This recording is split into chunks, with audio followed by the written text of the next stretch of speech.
All right. So after those few notes, I'm gonna stop there, and I want you to try this first part of the homework. We're not doing all of 2.1. We're gonna do just this first part. So this is on Canvas, and it's all posted, and you're just gonna put your work in your notebook. Actually, you do have the homework sheet. If you grabbed it yesterday, you actually have this sheet, but put your work on a separate sheet of paper. So you got 15 through 19, 21 to 25, 27 to 30. Okay, that's what I want you to try right now. And we'll start it off together right now, 15 through 19, just to get a little bit more practice and get you started. So 15 through 19, if we look at that, that's down here. Okay, so let's look at 15. Okay, so just to kind of give you more modeling of like the process that you go through. 15 says secant x cosine x. All it says is match the trig expression with one of the following. So again, our goal here is to take this expression, change it, maybe simplify it, and pick the one that it's equivalent to. What could we turn this into? So we got secant x cosine x, and again, this one's not going to be that long, but you would think about, well, is there any identities that I can use? There's no Pythagorean identities here, but look, secant x right here, secant x is equal, right, to 1 over the cosine of x, right? Secant x is equal to 1 over cosine x, so I'm going to make that substitution, and I'm going to bring down the cosine x, okay?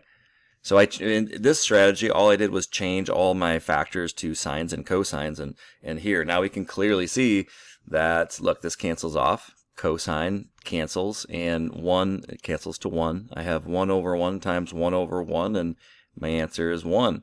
So 15 is equivalent to 1 here, which is, that's the letter D. So for 15, the letter D, it goes to there. Okay, let's go ahead and try 16. 16 says the tangent of x times the cosecant of x. Again, I'm looking at this. There's no real identity that pops out right away, so my strategy is going to be, let's change everything to sine and cosine. Change everything to sine and cosine.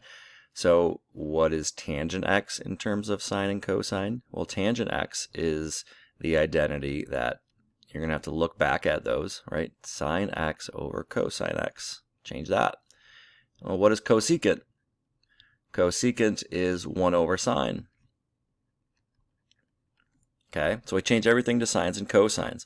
I know how to multiply fractions. I know how to look at common factors. So I can see here that I have a factor of sine x and a factor of sine x down here. Sine x divided by this sine x is equal to 1.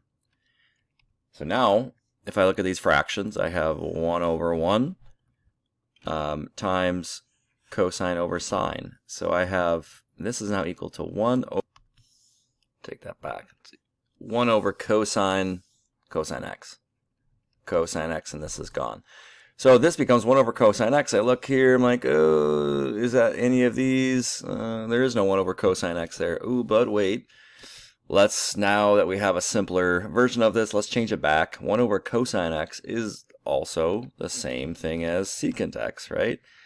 So right here, A is secant x. So there it is.